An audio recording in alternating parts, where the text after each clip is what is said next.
الرحمن الرحيم قل هو الله أحد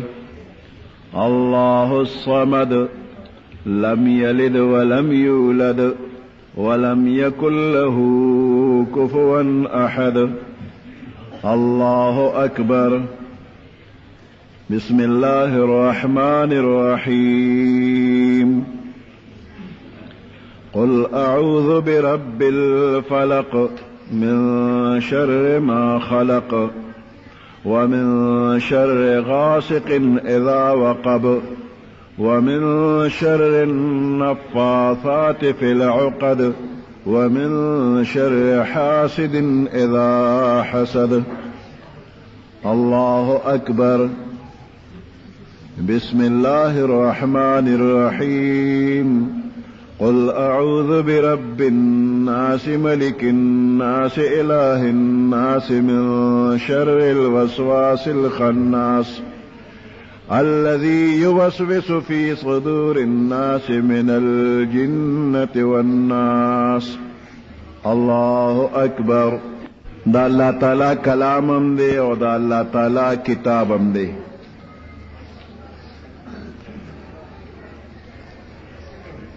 د دې علوم او معارف د یو جوور سمندر نه زیات جوور دي. په هر زمانه کې عالمان د خپل وس مناسب په دې جوور سمندر کې غوټه وهي او قیمتي لال جواهر د دې قرآن د جوور سمندر نه روباسي امت ته وړاندې کوي. نو د دې داسه لال جواهر د دنیا د لال جواهرو په شانتې نه دي، ځکه دنیا فانی ده او د دنیا لال جواهر او مال او دولت ټول فانی دي او آخرت باقی دی او د قرآن ثوابونه هم باقی دي. سلیمان علیہ السلام د الله پاک پیغمبر دی او د پیغمبره سره سره بادشاہی ورله الله پاک ورکړی ده. داسې بادشاہی الله ورکړی وه چې بل چاله داسې بادشاہی ورکړی نه ده. سلیمان علیہ السلام یو ځل الله پاک ته سوال وکړ، وی یا الله ماله داسې حکومت راکه چې زما نه رسته بل چاله ورنکي. نو الله پاک عجیبه حکومت ورکړو، پا انسانانو حکومتو، پا پیریانو حکومتو، حیواناتو باندې حکومتو، پا هوا پا اوریاز پا دے باندې حکومتو. یو تخت والا اللہ پاک ورکڑو کہ پاغے باندې با سلیمان علیہ السلام کے ناستو، نو دا 2 میاشتو مزل با پا یو ورځ کې کېده. د 2 میاشتو مزل یو ورځ کې، سحر به په شام کې په دې تخت به کېناستو، غرمې له به کابل ته راورسېد، کابل کې به یې دمه وکړه. او دا تخت سورکوټې تخت نو. معرف القرآن کې مفتی شفیع صاحب رحمت الله علیه لیکي چې په دې تخت باندې به 6 لکه کرسۍ پرتې وې او په هغې به عالمان ناست وي. سلیمان علیہ السلام با پا منز کے ناستو او د ډیر عاجزه د وجه به سرخ کته کړو، پورته به نه کتل. یو ځل په تخت باندې ناست او په هوا روان دی او په ځمکه باندې یو ساده غریب سړی و، هغه چې دا تخت ولیدو نو حیران شو، د تعجب نه ویل سبحان الله. هوا دا خبره د خولې نه واغشتله، سلیمان علیہ السلام ته ورسوله. سلیمان علیہ السلام هوا ته حکم وکړ زما تخت د دې سړي خوا کې کېږده. لږ ساعت پس د هغې سړي په خوا کې تخت کېښودی شو. سلیمان علیہ السلام حکم وکړ سړی حاضر کې. سړی چې حاضر شو نو سلیمان علیہ السلام ورته ویل تا څه وې؟ هغه ویارید وی ما هیڅ هم نه وی. سلیمان علیہ السلام ته یریګه ما خطرناک خبره دې نه کړې ښکلې خبره دې کړې تاسو وې ناغه ته ما ستا دا ښکلې تاج دا ښکلې تخت ولید نو تعجب واغشتم او دا تعجب نه مې ویلې دي چې سبحان الله سلیمان علیہ السلام ورته فرمایل وی زما تاج او تخت به ختم شي خو ستا د سبحان الله ثواب نه ختمیږي نو دا د یو سبحان الله ثواب دی نو چې دا تاسو د اول نه تر اخره ټول قرآن ویلی چې د دې به څومره ثواب شب معراج کې پیغمبر علیہ السلام چې اسمانونو ته تللی دی نو د پیغمبرانو سره ملاقاتونه شوي دي ابراهیم علیہ السلام سره ملاقات وشو نو ابراهیم علیہ السلام زمن پیغمبر علیہ السلام ته فرمای وستا امت ته زما سلام اوایا نو تاسو ته ابراهیم علیہ السلام سلام ویلی دی ابراهیم علیہ السلام بیا ورته فرمایل ستا امت ته اوایا چې جنت چې دی نو دا بالکل اوار میدان دی ونی بوټي پکې نشته دی نو تاسو سبحان الله وایي نو چې تاسو یو ځل سبحان الله وایي نو تاسو له په جنت کې به یو ونه وکرلی شي دومره لویه ونه چې د هغې په سوري باندې 1500 کاله مزل وشي د هغې سوری به نه ختمیږي دا د یو ځل سبحان الله برکت وی نو که ډېر ډېر سبحان الله وی نو په جنت کې به دله ډېرې ونې وکرلی شي نو دا یو قرآن شریف چې د اول نه تر اخره وګورئ دې کې څومره ځلې د الله پاک پاکي بیان شوې ده نو د دې اندازه خدای ته معلومه ده اجر او ثواب به الله تاسو ټولو له درکوي ټول د خدای پاک د قرآن په دې ثوابونو باندې پوره کړي د قرآن پاک سورتونه آیاتونه اول نه تر اخر پورې یو بل سره داسې تړلی دي یو بل سره ربط او تعلق دی لکه د زنجیر کړی چې یو بل پورې لګېدلی دي دا سورت اخلاص نه مخکې سورت اللهب دی په هغې کې تبت یدا ابي لهب و تب ابو لهب د پیغمبر علیہ السلام تره دی قریشی خاندان والا دی خشته دومره دی چې د مخ نه شغلې خیجي او مالدار دی ښه اجره بیټک لري او د اجرې او د مجلس ډنډمار هم ورسره شته خشته دی مالدار دی سرمایهدار دی ډېر قامدار دی او ډېر په حسب او په نسب باندې اوچت خاندان والا دی خو چې د ایمان د خزانې نه کنګال دی نو تر قیامت په قرآن کې د هغه مذمت بیانېږي د هغه بد ویلی شي تبت یدا ابي لهب و تب د ده لاسونه دې هلاک شي د دې ابو لهب او دې هلاک شوی دی او تباه شوی دی نو په حسب او په نسب باندې کار نه کیږي تر څو چې ایمان پکې نه وي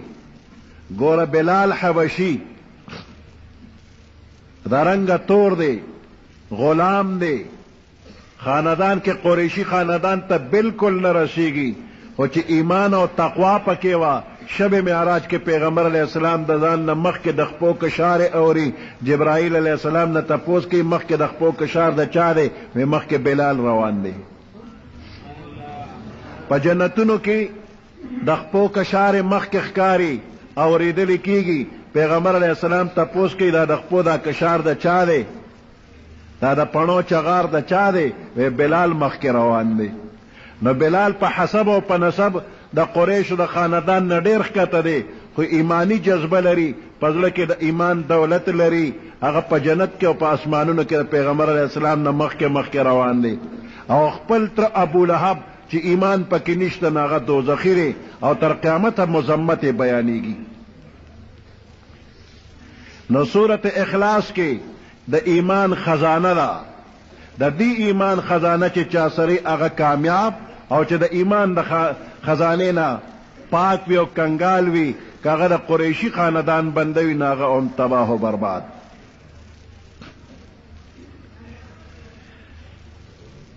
صورت اخلاص کې د دې شان نزول کې فرمایي چې بعض کافر راغلل او پیغمبر علیہ السلام نه تپوس کوي چې دا تکم الله یادې نو لږ د شجره نسب راته بیان کا چې دا د چا زوی دی د چا پلار دی څوک خپل خپلوان قام قبیله نسب راته بیان کا الله پاک دا صورت نازل کو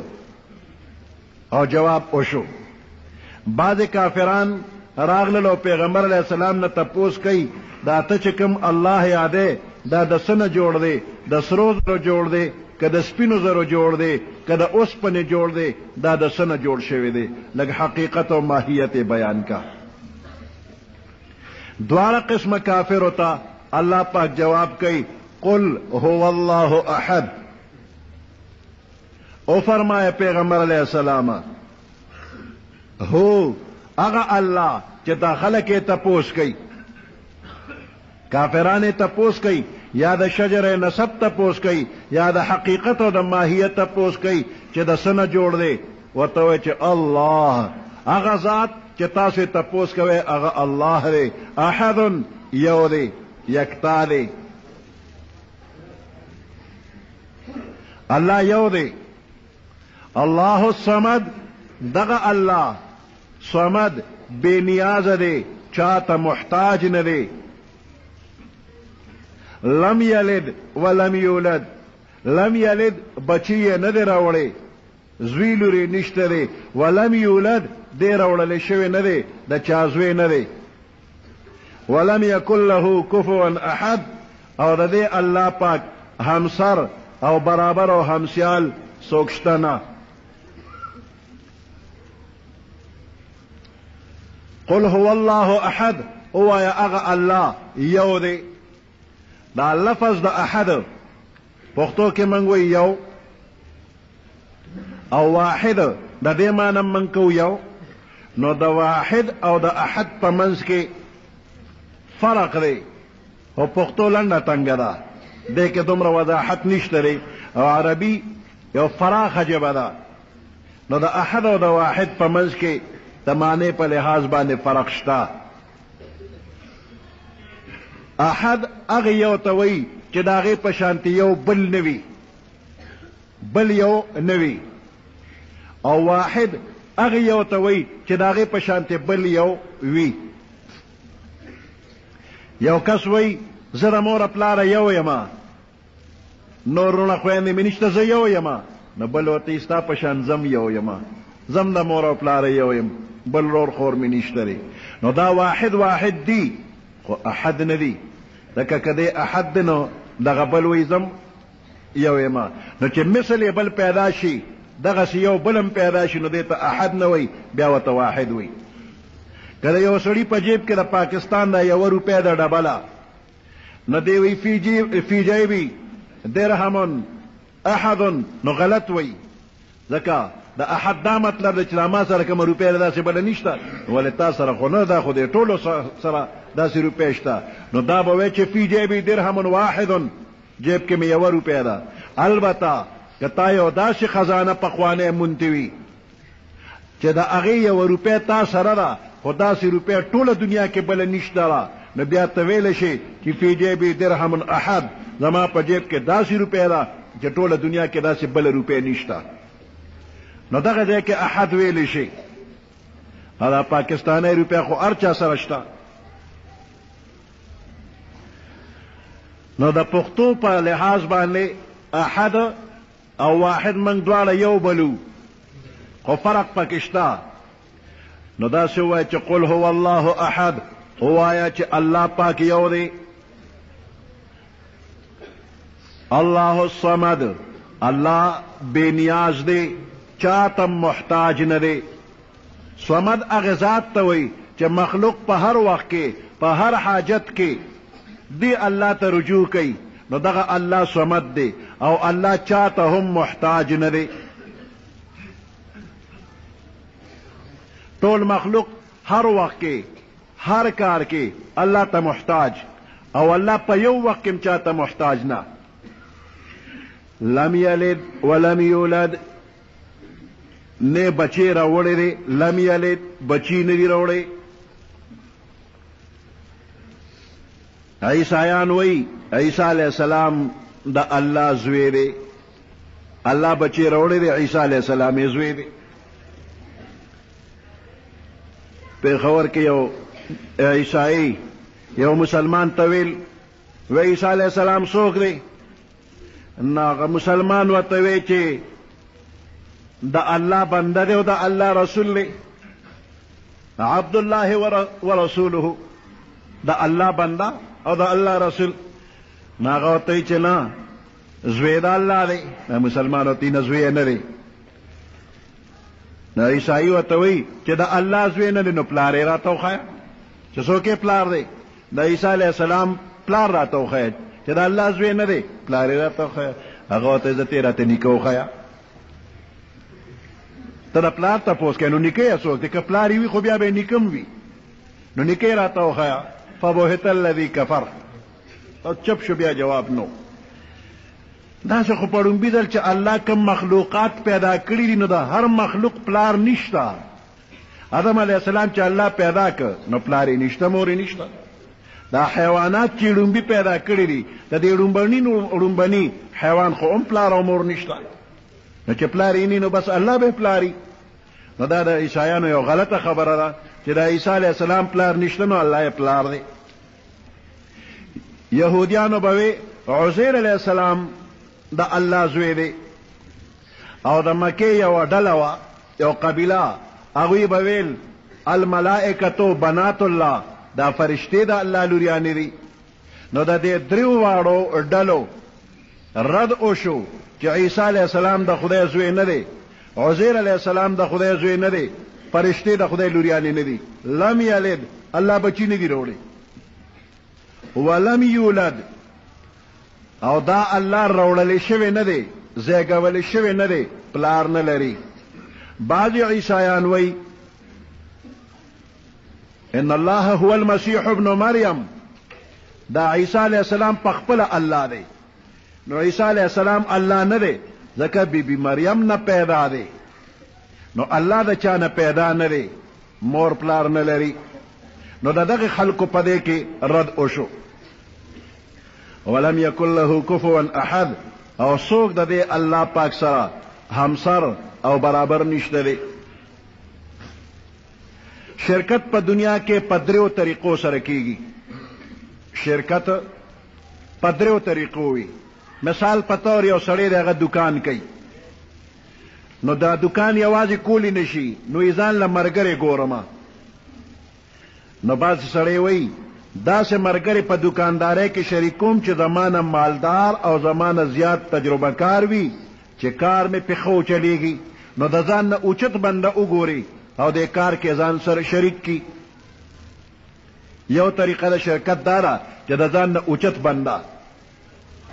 دویمه طریقه د شرکت دا ده چې یو بنده وي زه ځان سره ملګری داسې ګورم چې زما د لاس د لاندې وي، ما نه ښکته وي، مالدارۍ کې ما نه کم وي، تجربه کې ما نه کم وي، زه به پې باچا یم او دی به مې خادم وي او شریک به یو. نو د ځان نه کم درجې والا شریکوي. او دریمه طریقه دا ده چې سړی وي څنګه زه یم نو دقسې ځان له بل ملګری ګورم چې مال او تجربه کې زما سره مساوي، دواړه به کار ښه به وچلي. نو دا درې طریقې د شرکت شولې، څلورمه طریقه نشته دی. نو الله پاک د دې دریو طریقو د شرکت جرړه وویسته. الله چاته شرکت کې محتاج نه دی چې څوک ځان سره شریک کړي. الله الصمد، الله چاته محتاج نه دی. لم یلد، زوی یې نه دی راوړی، د ځان نه کمې درجې والا په خدایۍ کې نه دی شریک کړی. زوی د پلار نه درجه کې کم وي. ولم یولد، دی چا راوړی نه دی، پلار نه لري. نو د ځان نه اوچتې درجې والا څوک په خدایۍ کې شریک کړی نه دي، او د ځان مساوي هم نه دی شریک کړی. ولم یکن له کفوا احد، د الله څوک برابر هم نشته چې ځان سره خدایۍ کې شریک کی. نو په دریو واړه طریقو، د ځان نه پورته، د ځان نه ښکته او د ځان نه مساوي، په خدایۍ کې الله ځان سره څوک نه دی شریک کړی. د قرآن پاک کې درې مضمونه ذکر کیږي. یو رسالت ته، نبوت او رسالت، او دویم پکې قیامت ته، پس د مرګ جمدون حق دی. حساب کتاب بکیږي، بعث بعد الموت، او یو د الله وحدانیت ته یووالی د الله. نو په دې سورت اخلاص کې د الله وحدانیت بیانېږي چې الله یو دی، په هیڅ طریقه څوک ورسره شریک نشته دی. نو د قرآن درې مضمونه، یو مضمون په دې دی کې ذکر شو، نو دې وجې نه حدیث مبارک کې دیتا سلسل قرآن ویلی شوی دی. دا د قرآن درېمه حصه ده، یعنی یو سورت اخلاص قل هو کچا یو ځل اویلا لکه چې درېمه حصه قرآن تلاوت یې وکړ، چې دوه ځله ووی 2/3 قرآن وی، او چې 3 ځله وی لکه چې ټول قرآن تلاوت یې وکړ. نو 3 ځله قل هو ویل د یو قرآن د ختم مساوي او برابر دی. په 10 سکنډه کې 3 ځله قل هو ویلی شي. نو که د هر مانځه سره یو بنده 3 ځله قل هو وی او د خپل مور او پلار ته ثوابونه وبخي، نو دا ثوابونه ورته رسي لکه چې دې بنده یو قرآن خلاص کو، خپل مور پلار ته ثواب وبخه، الله به ورته ورسي. خپل مور پلار پسې، خپلو مشرانو پسې، څومره اهل اسلام چې وفات دي هغې پسې د قرآن تلاوت کوه، ثواب ورپسې رسي، ثوابونه رسي. معتزله او خوارج دا یو 2 ډلې دي چې ځان ته وایي مسلمان، خو د دوی عقیده داره چې د مړو ته د جمدو اسم نه رسیږي. معتزله او خوارج پخوا یوه ډله وه، او د هغوی دا عقیده وه چې دا جمدي کم نیک عملونه کوي او مړو ته ثواب بخي، وی یو هم ورته رسي نه. خدای د موږ د خوارج او د معتزله او د بوی نه وساتي، هغوی د سوري نه دې خدای وساتي، د هغوی عقیدې خرابې دي. نو 3 ځله قل هو ووایه او خپلو مردګانو ته وبخه، د روح قرآن ثواب ورته رسي. نو دې صورت کې د ایمان خزانه د الله د وحدانیت مضمون بیان شوی دی، او په کم ځای کې چې د دنیا مال پروت وي، نو په هغه ځای کې غل ورځي او غلا کوي. نو د غل نه مال بچ کولو دپاره د څوکیدار ضرورت وي، د مال د خزانې دپاره د څوکیدار ضرورت دی. نو د ایمان د خزانې دپاره هم د څوکیدار ضرورت دی. د ایمان د خزانې غل شیطان دی، انسی شیطان او جنی شیطان دا د ایمان خزانه لوټ کوي. نو دا اخیری 2 سورتونه دا د ایمان د خزانې څوکیداران دي. قل اعوذ برب الفلق، قل اعوذ برب الناس، دا وایا نو د شیطان د حملې نه به بچ کېږي، د دغه غل د غلا نه به بچ شي، که انسی شیطان وي او که جنی. دا دواړه سورتونه او سره دا قل هو پیغمبر علیه السلام په خپل هم ویل ماسخوتن،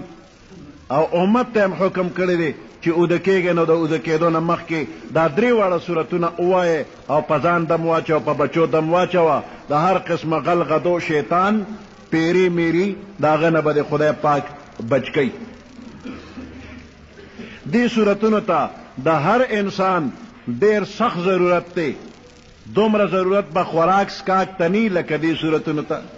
بلکې د یو انسان به ساه اغشتلو ته هم دونه ضرورت نی لکه دې 2 سورتونو ته چې ضرورت پیښ دی. پیغمبر علیه السلام به په خپلو بچو باندې د دې سورتونو دم اچو، او په خپل ځان باندې به هم دم اچو. عائشہ صدیقہ رضی اللہ تعالی عنہ د پیغمبر علیہ السلام بیبی دا فرمائی کہ پیغمبر علیہ السلام اخیری بیمارے کی بیمارو پخپل کور کے پروتو، نو دا عائشی بی بیرور عبد الرحمن ابن ابی بکر رضی اللہ تعالی عنہما تپوس لراغلی دی، مسواک ور سرو. پیغمبر علیہ السلام ورته قتل. عائشہ بی بی دا پیغمبر علیہ السلام پا مزاج پویا وا چې پیغمبر علیہ السلام ستا گوری، مسواک تے قتل. نو تپوس کئی چې تا اللہ محبوبہ مسواک ته رزړه کیږي وی او. نو عائشی بی بی د خپل رور نه مسواک واغشت، غاخونو کې پوس کو او پیغمبر علیہ السلام له ورک. نو پیغمبر علیہ السلام مسواک استعمال کړ. بیا عائشی بی بی ته مسواک ورکړ. عائشی بی بی دقه استعمال شوی مسواک په خپل خوله کې غاښونو کې ونیو او زور یې ورکړ نو د پیغمبر علیه السلام لاړې مبارکې هغې تیرې کړلې برکت دپاره او بیا دغه مسواک عائشی بی بی هم استعمال کړ دې ته وایي تبرک بآثار الصالحین د نیکانو خلکو استعمال شوي سیز برکت حاصلولو دپاره استعمالول پیغمبر علیہ السلام مسواک استعمال کر دا مسواک برکتی شو اگه برکت عائشہ بی بی ځان تراخ کر عائشہ بی بی فرمائی چې دین پس ما دا دواړه سورتونه اولستل او د پیغمبر علیہ السلام په لاس مبارک میں دم کړل او دا غوی لاس مبارک په بدن مبارک میں راخ کړل دې حدیث نه دا معلومیږي چې څنګه نارینه مسواک استعمالی نو زنانه هم مسواک استعمالولی شي زنانه د مسواک استعمالی دا د هغوی دپاره هم سنت طریقه ده او دا صورتونه د بیماری په حالت کې په مریض باندې دم اچولو دپاره هم یو سنت طریقه ده شان نزول د دې دواړو صورتونو داسې دی چې پیغمبر علیه السلام باندې کافرانو هر قسم کوشش وکړ مخامخ جنگونه ورسره وکړل کامیاب نشو پټه حمله په کور باندې وکړله خو کامیاب نشو په مکه مکرمه کې پیغمبر علیه السلام دپاره کافرانو یو میټینګ وکړ دار الندوه دا یو کونسل هالو په مکه کې او په دې کې خلق راجمع شو لیډران مشوره کوله او د نجد د علاقې د یو بوډا سړي په شکل کې شیطان راغی شیخ نجدی په شکل کې راغی او په دې میټینګ کې هغه شامل شو نو کافرانو لیډرانو د پیغمبر علیه السلام په باره کې خپل تجویزونه پیش کول یو کافر وویل وی پیغمبر علیہ السلام په یو کوټه کې بند کې جرنده ورته واچوي خوراک سکاک مه ورکوي د لږو تند به ختم شي نو شیخ نجدي پاسېده وی قام قبیلې زور یې تاسو ته معلوم نه دی بنو هاشم دا کمره به م روانه کی او هر څه به تس نس کې خپل سړی به ترې روغ وباسي نو دا کار مه کوئ نه کامیابېږي بل یو کافر پاسېده وی دا پیغمبر علیہ السلام با پا اوخه اوتړو او اوخه با اوشړو چې کوم خوالاړه منگ با تخلاص شو پیغمبر علیہ السلام با دی علاقې نوزی نو شیخ نجدی پاسید او وی تاسو ته دا خوږ زبان معلوم نه دی چې کومې علاقې ته ورشي هلته خوږې خبرې وکړي خلک به ځان له ملګري کړي لښکر به پیدا کړي حمله به در باندې وکړي څه جواب به وکړي دا تجویز مې خوښ نه دی یو تجویز به پیش کېده شیطان شیخ نجدی هغه به تجویز رد کو دی که ابو جهل پاسید وی زما تجویز وره وی د پیغمبر علیہ السلام د کور نه به چاپیره ودرېږو د تمام قبایلو یو سړی به وي تورې به وله ورکو او د سهار مانځله چې راوځي نو په یو ځل به پې ګزارونه وکړو نو تیاره به نو موږ ته به هم پته ونه لګي چې د چا په توره مړ شو نو سهار چې رانه څوک تپوس کوي نو موږ به چې خبر نه چې چا وجلی دی نو ګوره حالت د کفر کې موی دروغ به نه وایو رښتیا به چې پته نه لګي چې چا وجلی دی نو اخر کې به خونبها دیت پیسې به وله ورکو بس خلاص به شو دی وی شیخ نجدی ابلیس پاسېده او دا ابو جهل یې په شاو ټپو او شاباسي یې وله ورکه وی زما زویه زلمې ځوانې خو دماغ لرې ته زوړه توره ما لره هم راکه چې کړم زړه ور باندې سوړه نو ابو جهل ته ابلیس خپل زوی ویلی دی کم انسان چې د پیغمبر علیه السلام دشمنی کوي او د پیغمبر علیه السلام د وارثانو عالمانو دشمنی کوي دا د ابلیس بچی وي ابلیس ورته بچی ویلی زوی یې ورته ویلی دی وی زما زویه زلمې ځوانې خو دماغ لرې ته زوړه او توره ما لره هم راکه چې کړم زړه ور باندې سوړه الله پاک حکم وکړ وی محبوبه د قرآن شریف تلاوت وکړه لږه خوره شګه واله دم کا او د کافرو له په سر د پاسه ودوړوه ابلیس هم په دغه شپه د پیغمبر علیه السلام د کوره بهر ناستو په دې انتظار چې د کوره به روزي موږ به پې ګزار کوو په سر یې وله خاوره شګه ودړو نو پیغمبر علیه السلام پې لاړ کامیاب نه شو بیا ورسره جنګونه کول په هغې مو نه شو اخر کې بیا د چیلې په غوښه کې وله زهر واچول او پیغمبر علیه السلام او ملګرو له یې ورکړل یهودیه ښځه وه او زهر یې په چیلې غوښه کې ورکړل صحابه کرام هم لږ خوراک وکړه پیغمبر علیه السلام هم نوړی غشتله د چیلې غوښې ووې ما مه خوره ما کې زهر ګډ دي پیغمبر علیه السلام لاس پورته کړ هغه یهودیه ښځه وه هغې نه یې تپوس وکړ وی تا دې غوښه کې زهر اچولی وی او وی دا ولې وی ما یې چې که پیغمبر وي نو دا زهر پې اثر نه کوي او که پیغمبر نی نو وبه خوري نو مړ به شي خلاص به شو دی نو پیغمبر علیه السلام د هغې نه بدل وانه غشته اوس وخت پس صحابه کرام شهیدان شو د هغه زهرو نه نو د هغې په بدل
د دنیا په کارونو کې د دین په کار کې د جادو اثر نه دی شوی.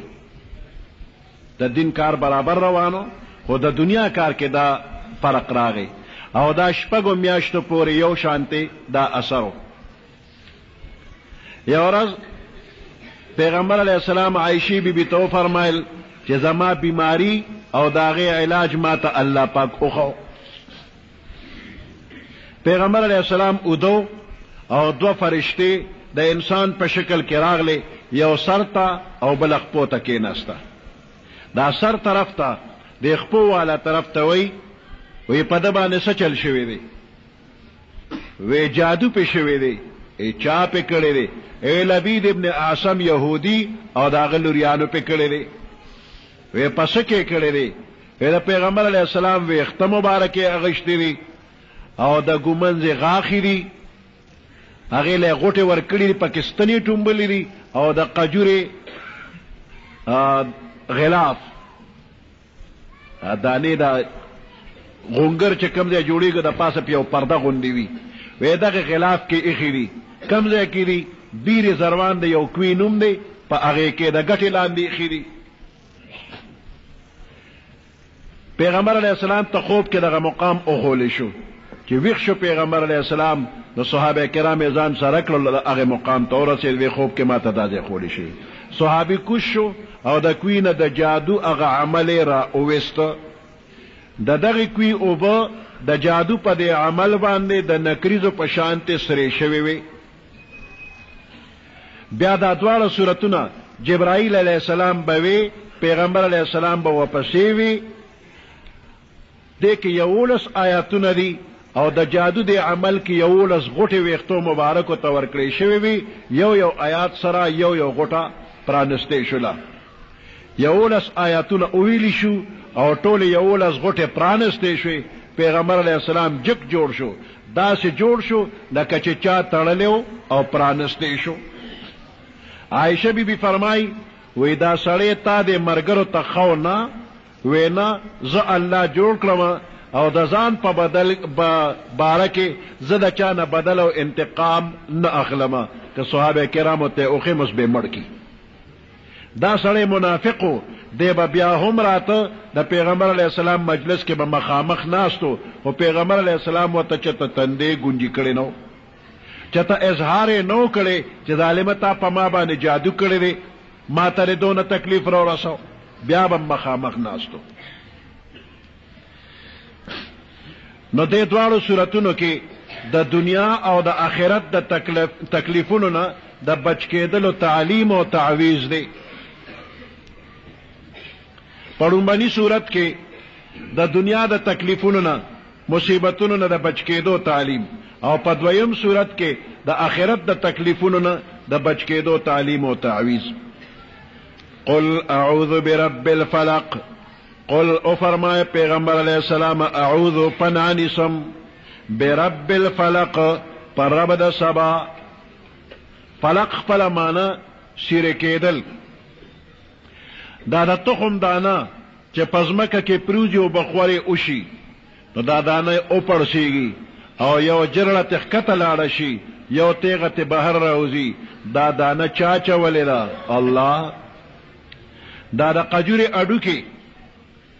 چې پزمکه کې پروتي او بخوري اوشي نو د قجوري د اډو کې پشايه و نقطه ده، په دغه نقطې نه یو جرړه خکته لاړ شي یو تیغه ته بهر راوځي. دا اډو کې چا چولې الله. فالق الحب والنوا، الله سیرون کې د تخم د دانه او د قجوري د اډو کې. د شپې په ټوله دنیا باندې د تیارې یو تور صادر ویل دی. د سحر په وخت کې دا تور صادر سری شي او سپینه رڼا د سبا ته راوځي نو دا تور صادر چاش لولې دی الله. فالق الاصباح، نو د فلق معنا سریواله تور تیارې صادر سری شو سپینه رڼا تراله د دې معنا سبا. قل اعوذ برب الفلق، او فرمائے پیغمبر علیہ السلام اعوذ پنانسم برب الفلق فرب د سبا من شر ما خلق، د شر د اغسنه چې الله پیدا کړی دي، تمام مخلوق پیدا کړی دي، د تمام مخلوق د شر نه پنانسم په الله. اوس د دې عام شرونو نه رستو د خاص شرونو ذکر کیږي. ومن شر غاسق اذا وقب، د شر د شپې نه چې کله دا توره تیاره شي، چې کله دا شپه توره تیاره شي، دغه وخت کې دا موزر سیزونه د ضرر رسولو د پاره راوځي. مار لړم حیوانات دوی راوځي خلکو ته ضرر رسي. غلغتو راوځي د غلا د پاره، ډاکوان ډاکې د پاره، شکمار د شوکې د پاره، قاتلان د قتل د پاره، جادوګر د جادو د پاره. موزر سیزونه د ضرر رسولو په خیال باندې راوځي. او چې کله ماښام شي، حدیث مبارک کې راغلی خپل ماشومان بهر مه پرېږدئ، ځکه دغه وخت کې شیطان خپل بچی را ایستلی وي، نو ستاسو وړو ته به تکلیف ورسیږي. ماښام ماشومان د کوره بهر مه پرېږدئ. ومن شر النفاثات فی العقد، او پناه نیسم په رب د سبا من شر النفاثات، د شر د پوکو وهونکو نه فی العقد، په غوټو کې. دا نفاثات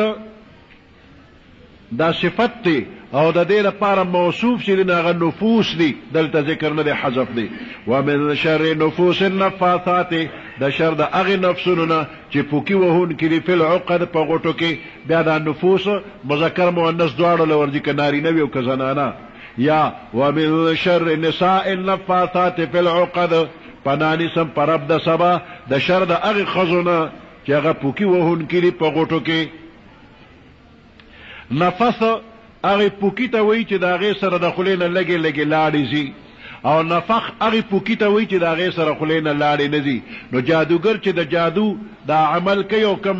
هغه خپل سبق وایي، د هغې سره چې کم دم اچوي، په هغې د خولې نه ورسره لږې لږې لاړې هم توکي.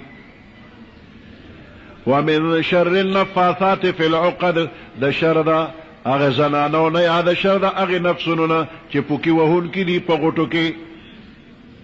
د جادو عمل سړي به م کوي، خو د سړو په نسبت باندې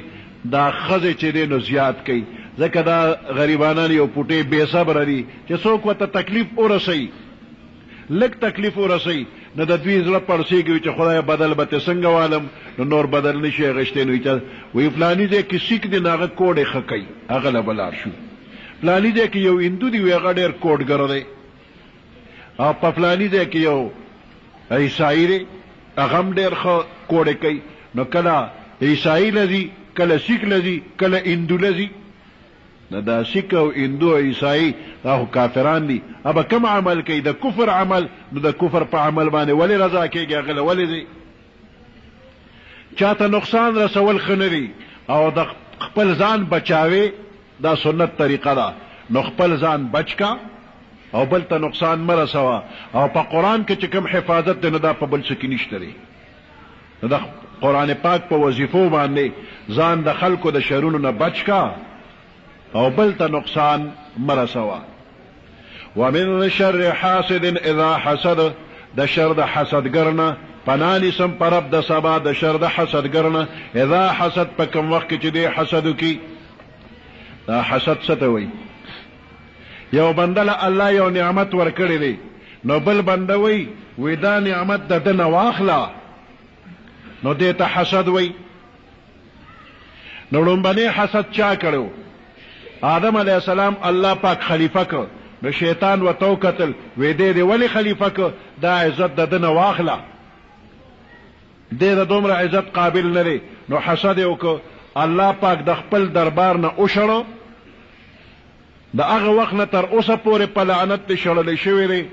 قیامت پورې شړلی شوی دی، او د قیامت نه پس هم د الله د رحمت نه لرې دی. او دا شیطان ډېر سخت ضدي دی. د نوح علیه السلام په زمانه کې طوفان راغلی و. نو په هغې طوفان کې بیړۍ کې نوح علیه السلام 80 مسلمانان ځان سره کینول، او د حیواناتو نه یو جوړه ځان سره کشتۍ کې کینوله. وی دغه وخت کې دا شیطان هم کشتۍ ته وخته. وی نوح علیه السلام سره به کله کله خبرې اترې کولې. یو ځل نوح علیه السلام ورته ابلیس وویسته، او د الله په منځ کې دا اختلاف او خفقان په سر راغلی دی. وی اس بیسه، هېڅ خبره هم نه وه. وی ما ورته چې زه موحد یم، یو تا منم او بل چاته سجدې نه کومه. بس په دې رانه خفه شو، وی شړلمه. نو راضینامه ورسره کې وی نوح علیہ السلام که راضینامه دې راله وکړه نو خبره ده الله سره راضینامه راله وکړه وی نوح علیہ السلام الله ته درخواست وکړه الہ العالمین ابلیس سره راضینامه وکړه وی الله پاک وته چې و زما نوحه ما ته معلوم دی دا اصل خطا دی دې سمی کی نه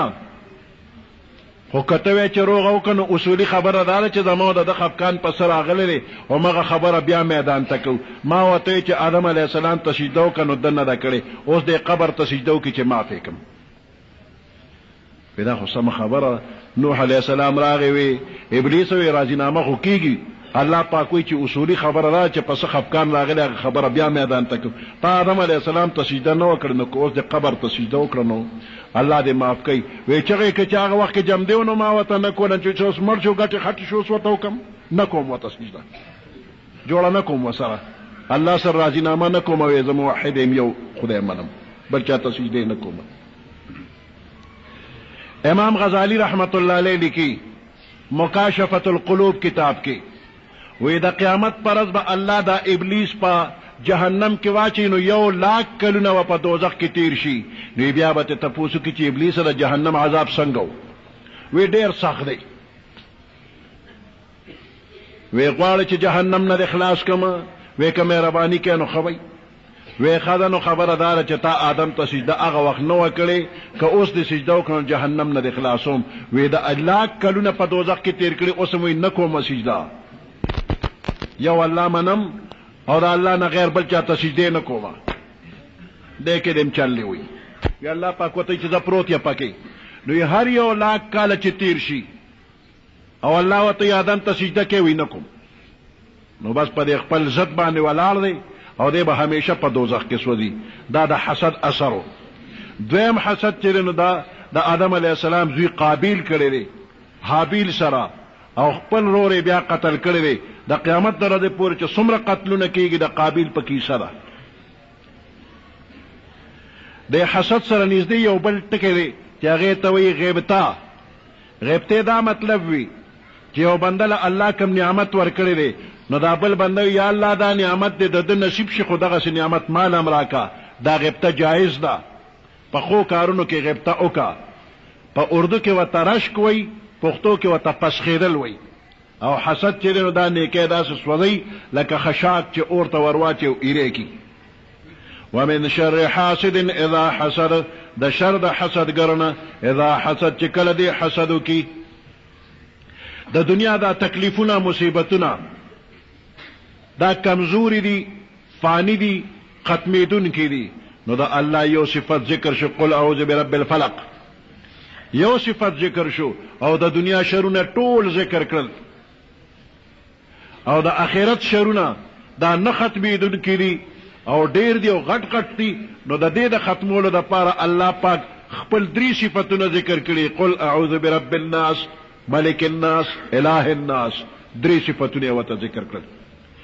اول صورت کې د دنیوي آفاتونو د بچ کېدو طریقه او په دې دویم صورت کې د اخروی آفات او بلیاتونو د بچ کېدو طریقه تعلیم او تعویذ دي قل اعوذ برب الناس او فرمایا پیغمبر علیہ السلام اعوذ پنانسم برب الناس پر رب د خلقو ملک الناس بادشاہ د خلقو الہ الناس معبود د خلقو من شر الوسواس الخناس د شر د وسوسه اچون کی شیطان الخناس چې پشا تختیدون کړي الذي يوسوس في صدور الناس هغه شیطان چې وسوسه اچي فی صدور الناس پسینو د خلقو کې پزلونو د خلقو کې من الجنه والناس چې د جناتو نه دي او د انسانانو نه هم دي ماشوم چې ماشوم وي او د لار کوڅه کې چې ته جګړو کی سو کې وਹੀ پکور کې وਹੀ نو د پنازه کمزې وي د مور غېګ لرا شرا منډه کې اله مور فلانی می وي نو مور غېګ کیونی شو پټی کی نو د پنازه مور د مور غېګ او چې کله دا ماشوم بیا زلمی شي او ته سره بیا سو که جنگ جګړه شروع کی نو د پنازه بیا د مور غېګ نه را بیا نوجوان نوی رپورټ په حکومت حکومت ته راکاګه منو حکومت ته راکاږي بادشاہ ته رجوع کوي او چې کله سړی بوډا شي بیا ورته څوک څه وایي نو نه مور شته چې وله ورشي او نه دی حکومت له د تلو راتلو دی بس وی الله ته به پرېږدم نو الله ته رجوع کوي دې ځای کې ترتیب ته وګوره قل اعوذ برب الناس او فرمائے پیغمبر علیہ السلام اعوذ پناہ نیسم برب الناس پر رب د خلقو تے ناس نہ مراد دا معشومان دی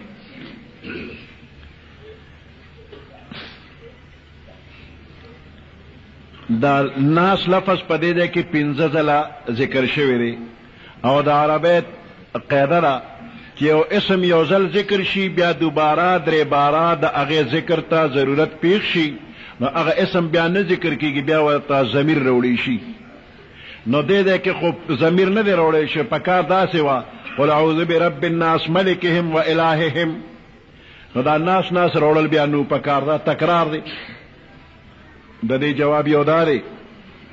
چې دا مقام د مدح او د ثنا دی مقام د دعا دی په دې کې دا تکرار چې نو دا ښکلی ښکاري دا ناس لفظ په دې کې تکرار غوره دی او دویم جواب یې دا دی چې دا پنځه ځله لفظ د ناس دی هر یو ناس د بل ناس نه جدا دی په معنا کې نو ځکه ضمیر نه دی راوړی شوی او ناس دوباره ذکر شوي دي پنځه ځله ناس هر یو ناس ته ګوره معنی جدا ده قل اعوذ برب الناس او فرمائے پیغمبر علیہ السلام اعوذ پناہ نیسم برب الناس پر رب د خلقو د دې ناس نه مراد معشومان دي او قرینه په لفظ د رب دی رب منه پرورش کوونکی پالنه کوونکی او معشومان پرورش ته محتاج دي نو برب الناس رب د معشومانو خلقو ملک الناس بادشاہ د خلقو د دې ناس نه مراد نوجوانان دي او قرینه په دې باندې دلیل په دې باندې ملک لفظ دی بادشاہ حکومت کوي نو په ځوانانو یې کوي نه په وړو کوي نه په زړو کوي الہ الناس معبود د خلقو د دې ناس نه مراد بوډاګان خلق دي او قرینه په دې باندې لفظ د الہ دی معبود نو د بوډاګانو الله دا سړی چې بوډا شي او زامن یې زلمی د کاروبار لایق وي نو دا زامنو ته بابا ته کار مکوه موږ زلمیو ارڅه کولی شو او ته مونځ او دس کوه تلاوت کوه الله الله کوه ذکر کوه عبادت کوه موږ ته دعا کوه ګورې د دنیا کار به نه کې که بابا چېرته په خطا د دنیا کار له لاس یوسي نو دا زامنو ته بابا ولې په خلکو شرمې دا خلک به سوی چې زلمي زامن یې شته دی اوس هم داسې کارونه کوي نو دا بوډاګان عبادت ته اوزګار دي دا چا بچي دی الله نیکان کی چې دا خپل باباګان عبادت ته فارغ کی نو د دې الہ الناس کې د ناس نه مراد بوډاګان خلک دي ځکه دوی عبادت ته فارغ دي قرینه په لفظ د الہ من شر الوسواس الخناس د شر د وسوسې اچونکي نه وسواس د مبالغې صیغه ده د سر نه خپو پورې ټول وسوسه دی دې کې په معنا د موسوس دی من شر الوسواس د شر د وسوسې اچونکي نه الخناس چې په شا تښتېدونکي دی یو بزرګ الله ته سوال وکړ یا الله ما ته وښیه چې دا شیطان وسواس څنګه دی او خناس څنګه دی وسوسه څنګه چې په شا تختی څنګه نو یو غافل انسان دا زړه په کشف باندې دی عالم ته بزرګ ته الله ښکاره کړ چې دی زړه باندې دا شیطان داسې ناست دی لکه د ماشي او دا خلطه مې په دې زړه کې ورټومبلې دی لکه ډاکټر چې سیرنج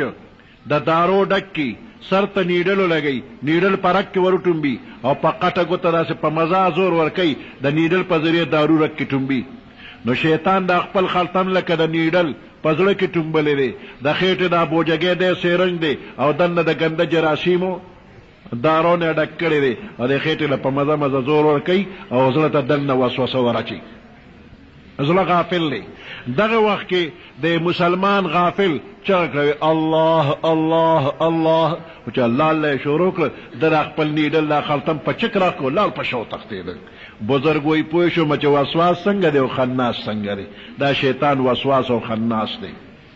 الذي يوسوس في صدور الناس هغه شیطان چې وسوسه اچي فی صدور الناس پسینو د خلکو کې د دې ناس نه مراد نیکان خلک دي ځکه غل هغه ځای ته ورځي چې کوم ځای کې مال وي شیطان هغه ځای ته ورځي کوم ځای چې ایمان او عمل صالح خزانه وي نو د نیکانو خلکو په زړه کې ایمان او ښکلي اخلاق او عقیده هغې پسې شیطان ورځي من الجنة والناس چې دی د پیریانو د نسل نه دی والناسو د انسانانو د نسل نه دی برب الناس ملک الناس الہ الناس دا رب یو معنی مالک هم دا ملک الناس برب الناس مالک الناس بادشاہ مالک د خلکو دی ملک الناس بادشاہ د خلکو دی الہ الناس معبود د خلکو دی درې صفتونه شو او دا هر یو صفت دے کے حفاظت پروت تے دائی دا حفاظت تے مالک د خپل مملوک حفاظت کئی بے رب الناس مالک د خلکو دے مالک د خپل مملوک حفاظت کی تاسو د خپل پولی پٹی مالکان یہ حفاظت کوئے کہ نہ کوئے ملک الناس بادشاہ د خلکو ہر صحیح مسلمان د خپل قوم او د رعایا د حفاظت خیال ساتي الہ الناس معبود د خلکو معبود به د خپل عابد د حفاظت خیال ساتي نو د دریو صفتونو کې حفاظت پروت دی نو یو مسلمان دا عقیده لري چې څه کوي نو الله یې کوي نو که شر رسي او که خیر رسي دا د الله په اراده دی نو دا مسلمان چې د دنیا او د آخرت د تکلیف نه ځان بچ کوي نو خپل ځان د الله په حفاظت کې ورکي چې هغه مې مالک دی هغه مې بادشاہ دی هغه مې الہ دی شیطان په دو قسمه دی من الجنة والناس د جناتو د پیریانو د نسل نم دی والناسو د انسانانو د نسل نم دی دا شیطان ابلیس کان من الجن ففسق دی د جناتو نه دی ففسق نو نافرمان شو نو د دې شیطان اولاد کم چې د شریعت مخالفی ناغه شیطانان دی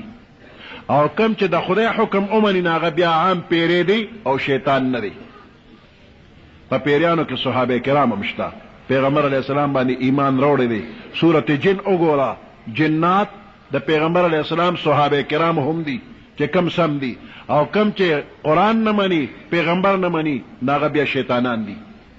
دقه شانته انسانان چې کم انسان خدای او د خدای حکمونه مني د خدای پیغمبر مني دا مسلمان او کم چې د الله حکمونه نه مني کافر وي دا شیطان دی نو دا جنی شیطان کدی در لراشي وسوسه درته اچي نو د دې تختول د پاره طریقه دا چې وا چې اعوذ بالله من الشیطان الرجیم نو دې بدن لار شي دا شیطان په اعوذ بالله باندې ولې تختی مثال وایو دو ماشومان دی په جګړه شو دا یو ماشوم زورور دی او دا بل کمزور دی چې دوړه به خور نه غنه چې وا بابا را شما وای نو دا زورور ماشوم یو خو بل خو کتري سو کمشته منډه کړه لاړو تخته دی ولې منډه وای دی په دې پويږي چې دا ماشوم خو مې د زور نه خو کپلارې وروته نو اوس به مې د بوسس خې کی نو دی تختی ځکه داسې چاته आवाज وکړه چې په ما زورور دی نو چې دا مسلمان وي اعوذ بالله من الشیطان الرجیم شیطان پوښي چې داسې ذات ته आवाज وکړي چې اوس زه داغه د زور نه ما نو دې ځکه تختی نو که جنی شیطان د لراشي نعوذ بالله وتوای نو تختی دنه او دا انسی شیطان چې د مخې لراشي نو اعوذ بالله و نو دې ناخوا کیږي سورۃ یاسین وته نو ناخوا کی دا ټول قران ته مخ کې نه ناخوا کیږي البته ټوپک ته ما چرواله نو تختی بیا غي ته نو دريږي نو دا انسی شیطان دومره خطرناک دی چې خدای په دا قرآن خلاص کړ په دې قرآن ختم کړ د دواړو شیطانانو نه ځان ساته او د خدای په فضل باندې شیطانانو نه خلاصيږي دا پښتانه خپل مسلمانان دي پښتون قوم په دنیا کې خپل مسلمان ایک نمبر مسلمان دی او ډیر غیرتی دی وې د دې وجه دا ده چې دا دې ښه مسلمان دی د په خپل عالمانو باندې عقیدتمن دی او اعتماد په خپل عالمانو کړی دی او د عالمانو تعاون د سره دی نو د خدای د شیطان نه بچ کړی دی او ایک نمبر مسلمان دی وې د شیطان په دې پښتنو باندې خپل تڼه اوشلولې خودوی خراب نکړل نو یو ځل دغه مشر شیطان ابلیس هغه د خپل بچی را جمع کړل او د هغوی سره سلا مشوره کوي چې بچو څه کار کې څه رکاوټ کوي نو ما ته ووایه چې څه سبق درته وښیمه لږم نورم ماهر کمه څه رکاوټ شته نو دې وړو شیطانانو بابا ته وجړل چې بابا په دې پښتنو باندې ډېر ستړي شو خو موږ یې دوزخ ته بوځو نو دوی را سره نه ځي د ګناه کار پې کوو نو پښتون د ګناه کار نه کوي او که په ډېره خوارۍ باندې یو پښتون دوزخ ته روان کو د ګناه کار پې وکړو نو ناګانه په هغه لړزان راشي یره پې راشي او بس په ژړاو په رپېدو شي او ملا صاحب له منډه کې چې مولوي صاحب د ګناه کار مې کړی دی فلانې کار مې وکړ نو اوس به خدای ما معاف کړو که نه توبه به څنګه وباسمه او څه کفاره به وي او که منځونه به کومه او که خیرات به کومه او څه چل به کومه وړه باندې مې بوج دی نو پښتون ملا صاحب ته په ژړا شي او لړزان پې راشي چې ګناه مې کړې ده وی دا ملا صاحب ورته وایي چې خیر دی خفه کېږه ما په صدق باندې توبه وباسه او کم بنده چې په صدق توبه وویستله الله پاک ورته ګناه معاف کوي او التائب من الذنب کمن لا ذنب له توبه ایستونکي د ګناه نه داسې پاک لکه چې ګناه یې کړې هم نه ده نو موږ دوزخ ته روان کړي ملا صاحب یې رانه خلاص کړي نو بیا قدم نه اخلي بابا پښتانه به دوزخ ته څنګه بوځو چل راته وښیه نو دا مشر شیطان د خپلو بچو ته وویلو وی په قرآن باندې په پیغمبر باندې او په الله باندې ډایرکټ اعتراض کدیو کنه دا پښتانه به د سپیرکې کې ختم بدی کین دا کار بنه کې البته یو کار د تخیمه چې اجرا جماعت بیٹک ارزه کې چې کینې څوک دنه تپوس کوي اومو کنه کوي هم په خپل خبره شوره کوه چې دا فلانی مولا خراب دی فلانی مولا کې دا نقصان دی فلانی مولا کې دا نقصان دی نو دا مولیان بدنام کا مشر شیطان وړو شیطانانو ته وی مولا بدنام کا نو چې کله په معاشره کې مولا دې بدنام کو نو بیا که دا پښتون ته د ګناه کار ته روان کې څو قدمه لاړ شي او ګناه وکړي نو بیا دې ملا صاحب له خواله ځکه نه ورځي چې د خو ټوله ورځ ورپسې ډرامې کړي په ملا صاحب پسې نو دې د ملا خواله نه ورځي نو توبه نه وباسي نو د توبې توفیق ورته نه نصیب کېږي نو بیا که ته یو پښتون روانې نو لسته به په خپله در سره روان شي جلوس به دې درونی بیا به دوزخ ته ډېر خلک روان کی وی دا خبره د غټ شیطان وړو شیطانانو ته وکړله نو علامه اقبال دا خبره واورېدله او هغه بیا په نظم کې وویله وی افغانیوں کے غیرت دینی کا یہ علاج ملا کو ان کی کوہ دمن سے نکال دو یہ فاقہ کش جو موت سے ڈرتے نہیں کبھی روحی محمد ان کے بدن سے نکال دو علامہ اقبال وی افغانیوں کے غیرت دینی کا یہ علاج دا پختنو دا دینی غیرت علاج دا دی ملا کو ان کی کوہ دمن سے نکال دو دا ملا دا دوی دا منزو باسا بدنامے کا وی ملا صاحب سکار کردی دی وی ملا صاحب دا پختنو پر رگ رگ کے و پدیز لکی دا پیغمبر علیہ السلام عشق او محبت اچولی دی ملا صاحب وی جہاد لتیار شا پدے کے ډیر ثواب دی جنت ته بلار شي نو دا پختون په خپل مولا اعتماد کړی دی نو دی فوراً د جهاد د پاره تیار شو نو پختون په دې پوهېږي چې د جهاد کې لوږه تندم شته مورچه کې به ناسم خوراک به نه را رسي په دې کې مرګ هم شته نو